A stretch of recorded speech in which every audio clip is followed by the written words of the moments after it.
man la Mor Diouf secrétaire général bu section Thiès-Ouest ñoo fi ñëw tey ci ndigal bi nga xam ne moom la parti démocratique sénégalais jëloon à travers la commission nationale de renouvellement des instances de base et des ventes des cartes ñu jàpp date tey le 29 war fi ñëw monter la fédération ginnaaw bu ñu jaayee ay cartes monter ay secteurs alors léegi nag monter section yi nous étions à la phase finale pour monter n'est-ce pas la fédération urbaine de Thiès fédération boobu nag tey yaakaar naa ne waruñu ko woon saboter parce que fu sori lañ jógee ak fédération boobu ñi may waxal tey ñu di ma dégg xam nañ ne depuis le CRAP maanaam le comité de relance des activités du parti démocratique sénégalais constatant que le parti était totalement en léthargie ñun ñu dajaloo ñun ñii fi nekk tey def le CRAP di ci dox ba tey yàlla defal ñu am une fédération urbaine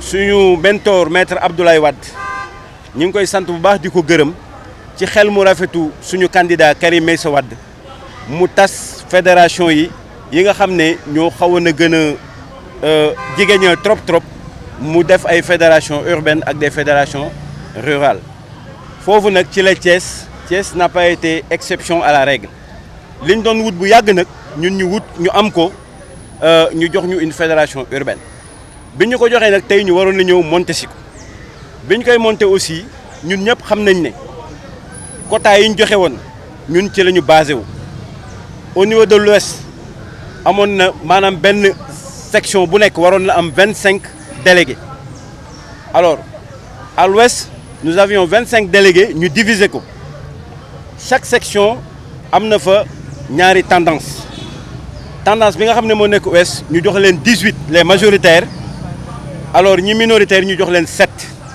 soo demee est ñi majoritaires ñu jox leen 18 ñi nga xam ne ñoo minoritaires ñu jox leen 7 au nord c'est plus ou moins spécifique parce que foofu ñi nga xam ne ñoo majoritaire 18 la ñu am mais dañ ko kassewaat ki nga xam ne mooy notre sœur Sophie Ciss ici présente moo ëpp lu mu monté woon moom ñu jox ko exclusivement 12 la tendance de Sidi Diéguène am 6 ñoom Demba Ndiaye ak ñoom président Cheikh Fall Mbaye ñoom ñëpp ñu am 7 donc noonu la demee soo demee à l'est également waa kër Pape Moussé ak ñi mu àndal ñoo am 18 la tendance de le secteur général Samba Ba moom itam mu am 7 donc ñooñu nag ñun bi ñu waxtaanee ñun suñu biir muy ñi nga xam ne ñoo nekk nord ak ñi nekk ouest ak ñi nekk est ñu lënkaloo suñu ay doole bi ñu ko lënkalee sur 75 nous nous retrouvons avec 44 délégués mais loolu kañ mais sànni nañ karawaas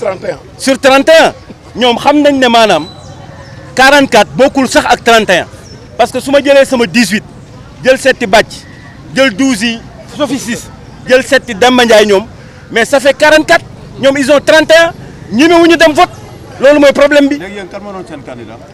ñun c'est-à-dire loolu àggaguñ ci woon. c'est que maanaam loolu àggaguñ ci woon. on avait un bureau dûment confectionné mais loolu àggaguñ ci woon il fallait maintenant que ñu def les préliminaires parce que li nga xam ne moom la parti bi wax daf ne su ngeen ñëwee na kenn ku nekk joxe sa liste délégué ñu génn ñoom ñëpp ci salle bi man mii di wax ak yéen je suis commissaire je viens de monter la fédération de Tambacounda mais bi may monter gis ngeen image yi ci YouTube damaa génn ñëpp taxaw ci bunt bi di rappel te c'était 225 délégués 184 yi ma ànd ak Samba ba moo superviseur mi ngi nii toog ñun ñaar ñoo ànd Samba bi ñuy monter maa ngi moom ñoo ànd parce que c'est mon superviseur à Tambacounda mi ngi nii li may wax mën na ko seede parce que tungu ni di teew ñuy natal j'ai appelé les 184 ñoom ñoo dugg ci biir. mais tey lu tax conditions réunir ba mujj leen ko installé. mais justement simplement parce que ñoom le commissaire est venu wax na ne nañ leen génn mais beneen camp bi nga xam ne ñoom c'est-à-dire que niñ doonee 3 fii ñoom itam noonu lañ doonee 3 maanaam est ouest nord ci beneen tendance ba mais ñoom fi ñu njëkk a tàmbalee génne les hostilités dañoo taxaw ne maanaam ñoom kenn du génn salle bi te le commissaire a sommé tout le monde de sortir à la salle pour qu'il fasse appel quoi pour mu def appel mais ñoom dañu taxaw lànk ne du ñu génn. ci biir aussi y a une infiltration ñun loolu duñ ko nangu parce que 75 délégués devaient quand même être dedans ñoom ñoo waroon nekk maanaam ci biir salle bi alors il se trouvait que ñoom ñu ne ñoom duñu génn pour def la décompte ensuite ils ont refusé de donner leurs délégués n'est-ce pas au commissaire léegi nag bi ñu waxee un jeune parmi eux c'est venu il a manqué de respect au commissaire devant tout le monde ñun ñëpp gis nañ ko saaga ko xas ko wax ko lu bon boo xamante ni vraiment même ñoom seen biir sax am nañu retourné contre lui. disciplinaire yi da nga koy xaar mi xew.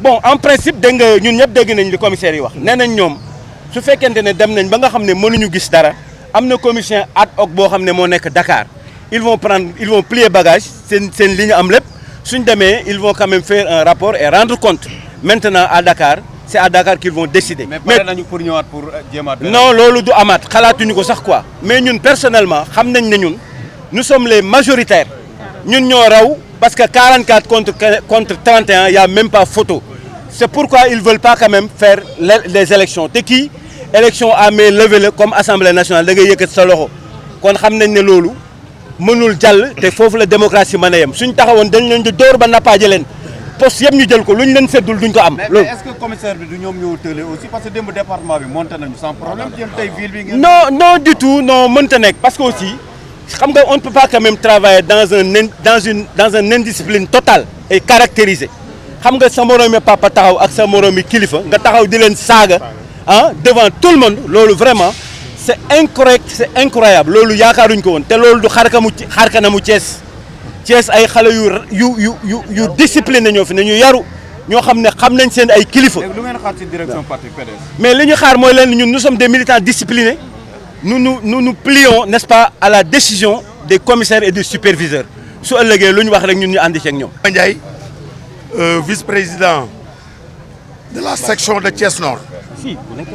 Cela veut dire qu'aujourd'hui nous étions là pour monter la fédération urbaine de Thiès à la suite d'un long processus de vente de cartes, de montage de secteurs, de montage de sections.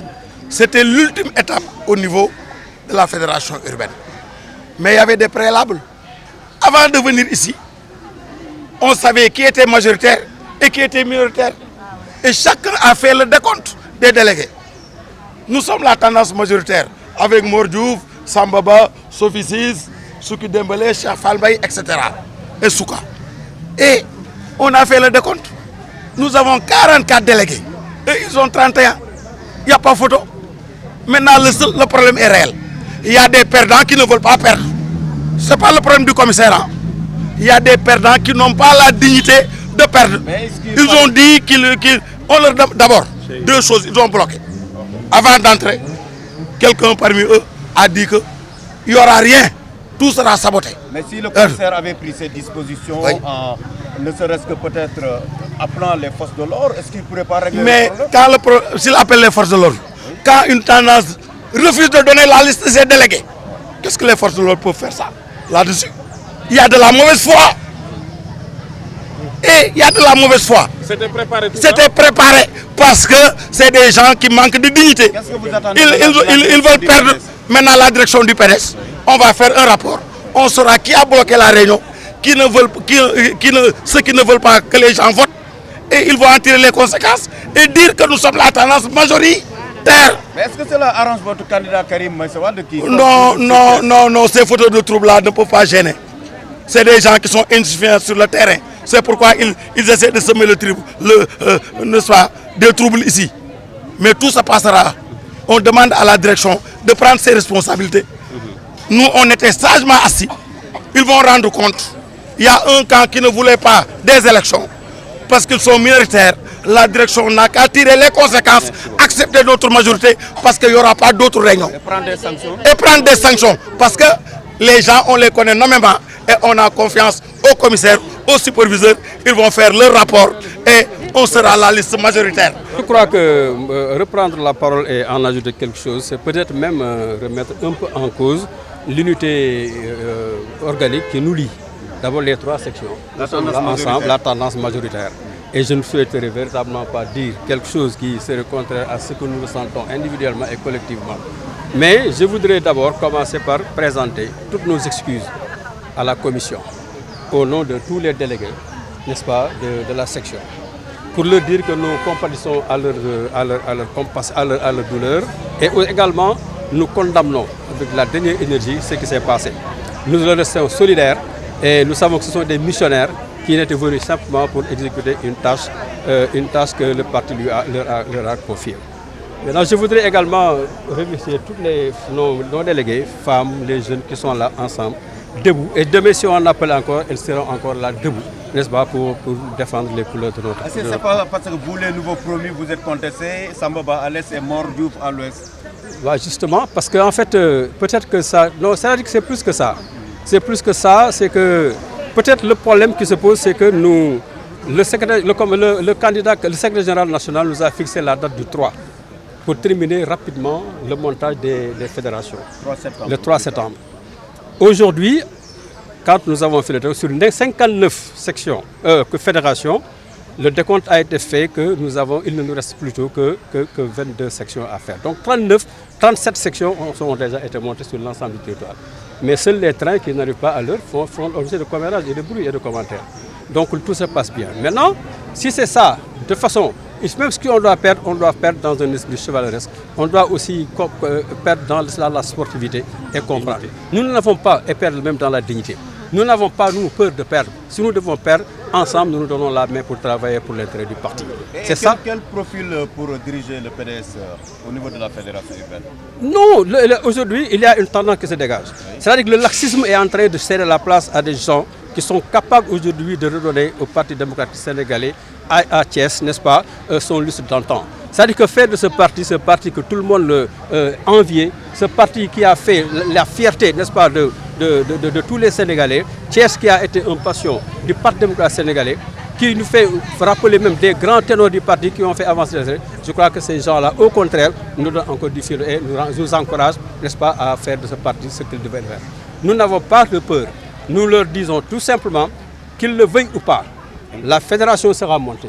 Qu'ils le veuillent ou pas, le Thiès va encore reprendre sa place de parti, de leadership dans le landerneau politique, n'est-ce pas, Thiès, qu'il le veuille ou pas, c'est de nouveaux visages, de nouveaux leaders qui émergent, qui sont là, n'est-ce pas, et qui sont capables, crédibles, qui sont irréprochables sur beaucoup de points de vue. De consensus.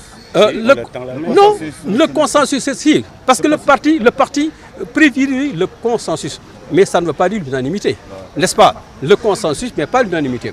Toutefois, nous tendons la main, même si on gagne, nous tendons la main. Parce que les délégués, le bureau, c'est une partie des délégués. Parce qu'il y a le collège électoral, il y a l'Assemblée générale des délégués. Même si, par exemple, le bureau est monté, tous les délégués font partie de l'Assemblée générale des délégués. Ils seront toujours convoqués dans la prise de décision, n'est-ce pas? Donc, vraiment, félicitations à vous.